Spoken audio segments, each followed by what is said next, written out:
Hi everyone, my name is Jamey Emmert and I'm a communications specialist with the Ohio Division of Wildlife. That means that I spend a big part of my time educating Ohioans on the cool creatures here in the Buckeye State. And speaking of a cool creature, we've got a really cool one here behind me called a red-shouldered hawk. There's a nest and we're going to take a look in just a second, but before we get there, I want to tell you a little bit about how to identify a red-shouldered hawk. So they have those red shoulders, just like their name states, but they also have stunning wings that are black and white checkered and a warm reddish breast that's really beautiful, and they have a dark tail with narrow white bands, so they really stand out. Let's take a look.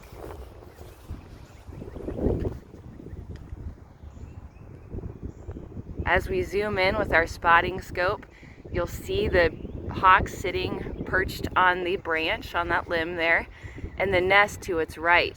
The nest is made of barks and sticks and mosses, and they've been working on it for a few weeks now. Red-shouldered hawks tend to reuse the same nest each year, so chances are this is the same pair that's been visiting my neighborhood for several years now. Hopefully soon the female will lay down in that nest and lay 5 eggs, and then they'll take turns perhaps incubating for about a month.